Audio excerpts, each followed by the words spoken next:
The fall of Lieutenant Mira Kael. The stars above Varix, 7 were on fire. Lieutenant Mira Kael gritted her teeth as another shockwave slammed through the hull of the human strike frigate Righteous Spark. Red warning glyphs blared across her HUD. They were outgunned, outnumbered, and too deep behind enemy lines. But retreat was no longer an option. Boarding teams, status. She barked into the squad channel, voice sharp despite the plasma burns on her armor. Squad Delta's gone. Gamma's in.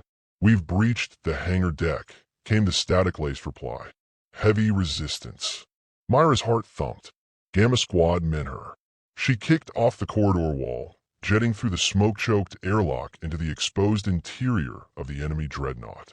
The ship was massive, an Arrakha Imperial dreadnought, over a kilometer long, bristling with plasma turrets and command nodes.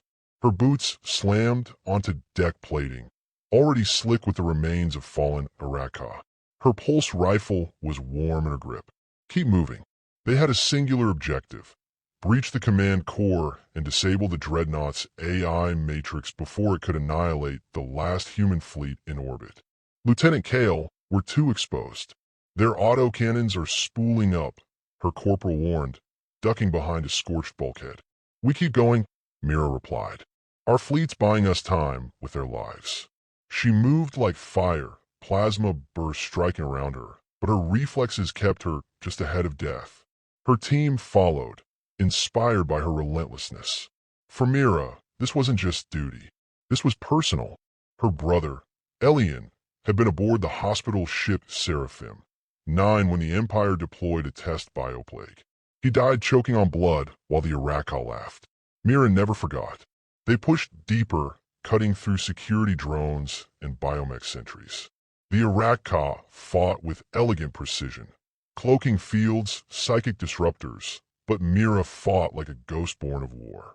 When a rail burst hit her left shoulder, she didn't scream. She reloaded with one hand and kept firing. By the time they reached the central nexus, only 3 of her Marines remained. The corridor split in 2, a perfect bottleneck. Mira didn't hesitate. Seal the door behind me. Give me 3 minutes. If I fail, trigger the fusion pack. Ma'am, that's an order. She charged forward, slamming her shoulder into the final blast door. Inside was the command throne, a spider-like console fused with a grotesquely tall Arrakha admiral. Admiral Tirvex. 6 crimson eyes blinked at her with amused disdain. Well, he hissed, voice like rusted knives. The little human still draws breath. Mira leveled her rifle. Not for long, but the moment she stepped forward, the floor surged upward. A kinetic trap launched her into the air. Her body crashed into a gravity wall. Her rifle fell, skittering across the floor. Tirvex rose, towering and regal, armored in obsidian boneplate. You are brave, he said, drawing his energy blade. But so were your ancestors. All dust now. He slashed once. Mira dodged barely, but the second strike caught her midriff. Her armor screeched. Blood sprayed across her visor. She roared and leapt forward, grabbing a sparking power cable from the wall and jamming it into the Admiral's neck. Electricity surged. The alien screamed, staggering. She reached for her knife, but he moved faster. The blade pierced her side, then her heart. She collapsed to the floor, gasping. Vision tunneling. Fingers twitching. Tirvex loomed over her, smoke curling from his scorched flesh. Your kind fights well, but you're still bound by flesh. You break. You die. Myra's lips curled in a smirk despite the blood. Yeah, well. She tapped her helmet's side. Human tech cheats. A silent signal burst from her neural link.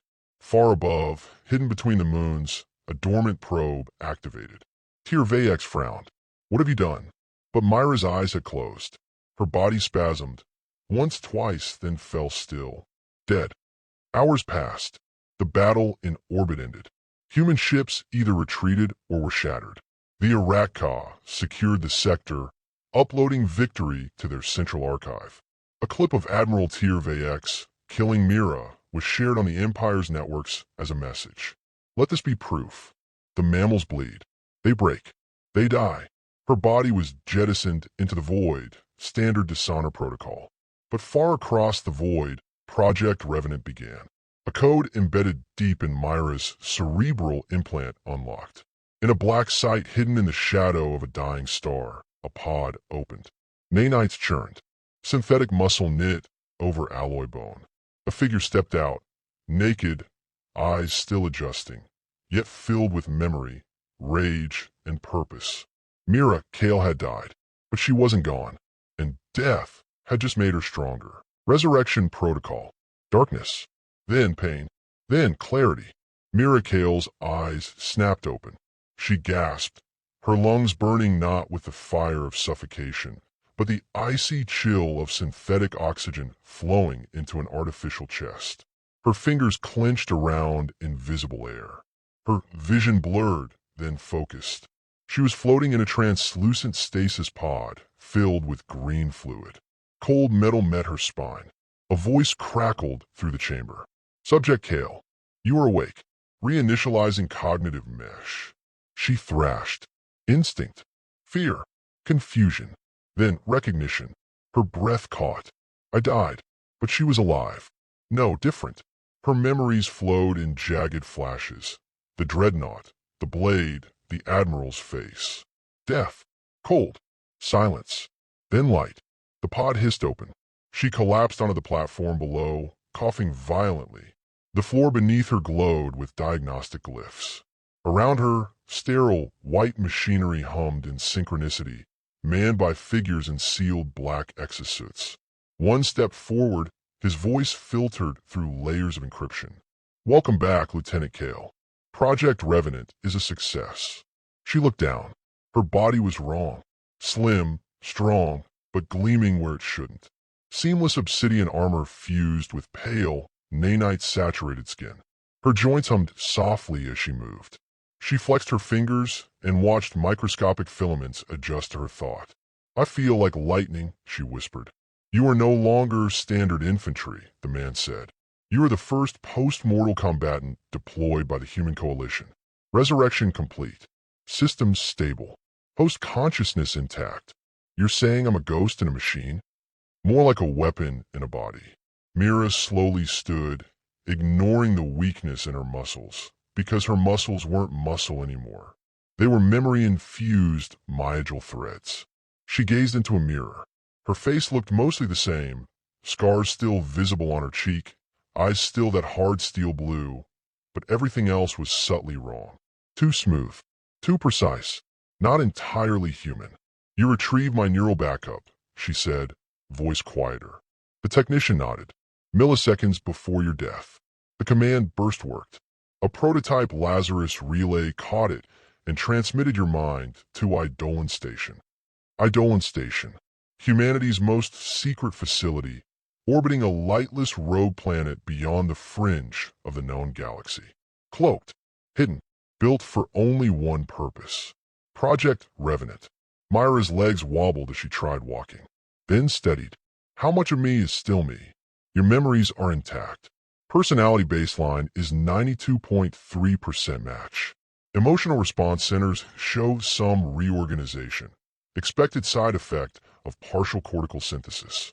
You may feel disconnected. She looked down at her hands. I feel rage. Cold and clean. That's probably normal, the man said. You remember your mission? Mira clenched her jaw. Tier Vax. The dreadnought. The broadcast of my death. Correct. The Empire thinks you're dead. Let them. He gestured to a terminal. Holograms appeared.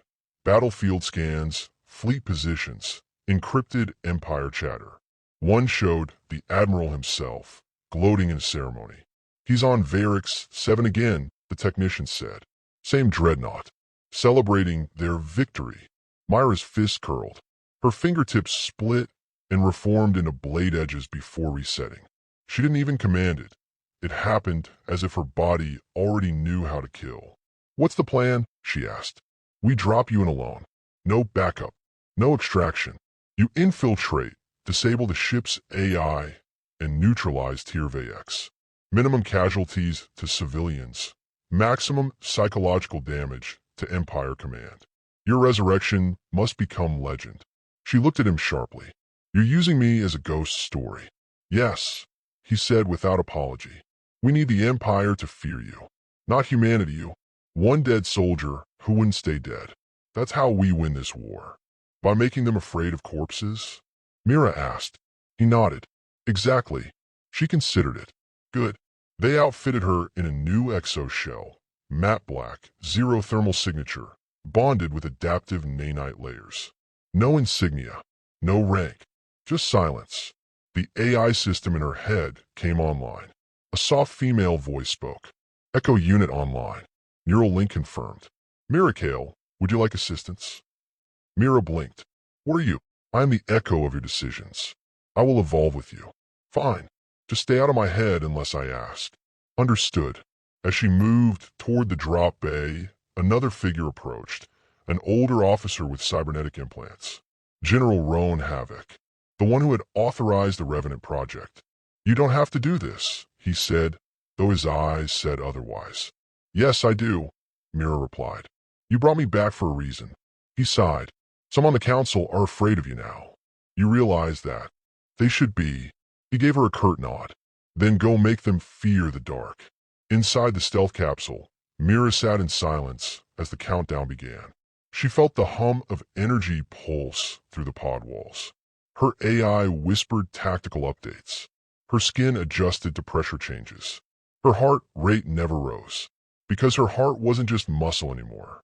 It was a machine powered by memory and fury. The pod launched. Through the emptiness of space, Mira Kael descended. Varix, 7 spun beneath her, a battlefield turned graveyard. She wasn't returning to fight for survival. She was returning to make death itself feel obsolete. The ghost returns. The drop pod struck Varix, 7 like a black meteor. It landed deep within the planet's polar ruins. What used to be a human research outpost, now converted into an Arrakha tactical base. Towers of scavenged steel pierced the frozen sky. Gunships patrolled the air. Drones scanned the surface. The Empire had made itself comfortable. Too comfortable. The moment Mira Kael stepped from the smoking crater, cloaked in adaptive armor and silent as the void, the temperature in the area dropped another degree. She was already moving before the patrol drone registered her presence. Too late. A flick of her wrist sent a filament blade slicing through the air. The drone's eye dimmed. No sound. She dragged its shell into the shadows and continued forward. The mission was simple. Infiltrate the dreadnought Vraxial Spear, assassinate Admiral Tyrvaex, and leave a message the entire galaxy would remember. No backup. No mercy. Target facility perimeter breached, her AI whispered. 7 sentry nodes. 43 life forms. Recommend surgical elimination. Agreed, Mira replied. Her feet didn't crunch snow. The nanites in her boots adjusted for silence. Her armor rippled with active camouflage, matching rock and ice with every step. She was a shadow among ruins. A memory turned against its makers. She moved through the facility like a storm held in a bottle. Guards disappeared. Security teams reported glitches. Surveillance feeds cut to static. The Arrakha Command Center started noticing. Intrusion detected. Sector 12 deployed defense teams. But there was no sign of her. Only the results. A headless officer in the mess hall. A power node sabotaged with precision. A message scrawled in blood on the wall. I died. I got better. The story spread faster than fire. Whispers on comms. It's her. The human girl from the dreadnought. Impossible. She was confirmed dead. They say she walks without breathing. Panic bloomed in command nodes like a contagion. Arrakha soldiers, usually proud and calculating, began abandoning posts. Superstition took hold where training failed. Admiral Tyrvaex received word aboard the Vraxial Spear. He dismissed it. Fear-mongering, he spat. The mammal is dead. I killed her myself. But when a lieutenant showed him a grainy feed of Mira's silhouette, walking through flame, shrugging off plasma fire, eyes glowing like molten steel, his smile faltered. This can't be. His aide, a younger Arrakha tactician, spoke hesitantly. Admiral, the dreadnought's lower decks have gone dark. All attempts to re-establish contact have failed. Surveillance confirms a single intruder. Tier-VX stood slowly, his forearms flexed. Seal the bridge. Prepare the neural disruptors. I want that abomination torn apart. But deep in the engine levels, Mira had already breached the ship. The hull's interior hissed as she passed, her nanite mesh burning hot against Imperial alloy. She moved with terrifying calm, tearing through squads of elite sentries with clinical efficiency. Her hand were blades, her body a weapon forged in death. She didn't shout. She didn't taunt. Her silence was what truly unnerved them. One Araka major tried to plead with her. "You are unnatural," he snarled. "A perversion of war." She paused. "No," she said. "I am war." She snapped his spine like glass. As she ascended toward the command bridge, resistance grew fierce. Automated defenses, psychic scramblers, even gravitic traps, they failed to stop her. The AI within her adapted with each assault. Her skin hardened, then softened. Her muscles shifted for speed, then raw power. She was rewriting herself mid-combat. Humanity shouldn't have this power. One soldier screamed before she ended him. But they did, because they needed it, because Mira Kael was proof of what desperation could make possible. She reached the outer blast door to the bridge. It stood sealed behind a triple layer of energy shields. She placed her palm on the bulkhead. "Echo," she said. "Ready," the AI replied. She reached into the panel. Her fingers became a swarm of microblades and injectors. They pierced the dreadnought's neural lattice. The ship screamed. Power flickered. Alarms wailed. Then the door opened. Mira stepped inside. Tier-VX turned to face her, now surrounded by a full detachment of Imperial Honor Guard. 12 warriors clad in ceremonial black steel, armed with psionic blades and magnetic lances. "I see death has made you arrogant," he sneered. Mira didn't speak. "Guards," he barked. They charged. Mira moved. Faster than sound. Faster than memory. She became a blur, twisting, flipping, striking. Plasma blades bounced from her armor. Nanites surged like a tide. One by one, the honor guard fell, limbs severed, heads crushed. 3 seconds. Then silence. Tier-VX stepped back. For the first time in his long, decorated career, he feared. "What are you?" She took one slow step forward. "Vengeance," she said. He fired a high-frequency disruptor from his chest plate, designed to disable synthetic minds. Mira staggered. For a heartbeat, her systems glitched. The AI screamed. Then her eyes burned bright, and she moved again. She slammed him into the wall, cracking it. Her hand wrapped around his throat. "I remember you," she said softly. "Your face was the last thing I saw." He choked. "Then let that be your..." She crushed his windpipe and dropped him to the floor. Then she turned to the bridge's master console. She uploaded the footage.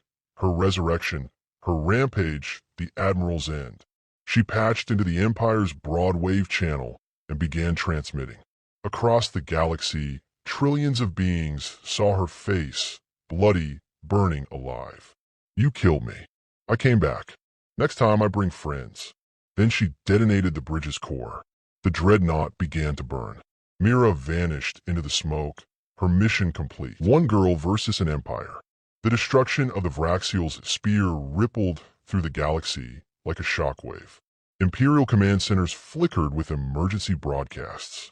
Noble Araka houses went into lockdown. Their networks, long cold and emotionless, now buzzed with a virus more dangerous than any code. Fear. Not just fear of humanity. Fear of her. The human girl who had died, returned, and assassinated a high admiral on his own bridge.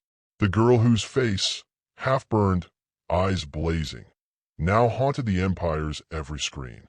Mira Kael had become myth, and myths are harder to kill than soldiers. But she wasn't finished. Hidden deep within a derelict moon facility, Mira stood before a table of war maps and enemy dossiers. Her armor was scarred, but her posture was unbroken. The AI Echo flickered to life beside her. "Message from General Havoc," the voice said. "You've destabilized 4 sectors. The Empire has recalled its frontier fleets." Mira nodded. They've overreacted. Perfect. More than perfect. They're fragmenting.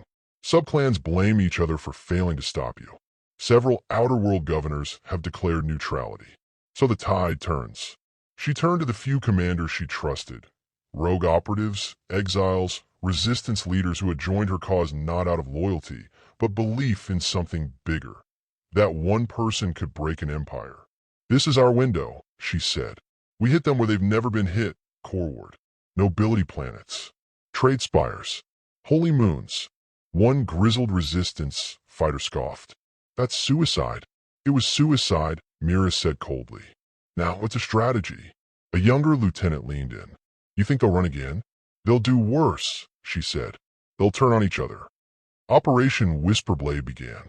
Mira struck Araka, listening posts in the Shatterbelt, rerouted military convoys to ambushes, exposed the Empire's slave trafficking routes on the Galactic net. Her signature was always present. Minimal casualties, maximum destruction, and a single glyph scrawled in fire or blood. Remember the girl. Within months, the Empire found itself unable to predict her movements. Their AI predictors failed. Their prophets contradicted each other. Their soldiers hesitated in hallways at shadows. No one trusted the dark anymore. They called her a ghost, a weapon, a demon, and worst of all, a symbol. Imperial citizens began to whisper, if the dead can rise, maybe the Empire isn't immortal. That whisper grew into an echo. A broadcast leaked. An Araka captain, surrendering to a human outpost, begging for asylum, stating plainly, she walked through fire. Our plasma didn't stop her. I saw her take down 5 of my squad with her bare hands. I don't fight gods. I surrender. That video went viral. Humanity had tried diplomacy, then war, but it was fear, raw and mythic, that had started to undo the Empire. Back on the Empire's throne world, the council convened. 12 warlords, each more paranoid than the last. She must be destroyed, hissed Warlord Katath. We have assassins. They failed, another growled. Our psychic lords failed. Even our prophets cannot track her. She's not human anymore. Then what is she? A silence fell, until Warlord Ithrel leaned forward, speaking in a voice like whetstone. She is vengeance given form, a weapon sharpened by grief.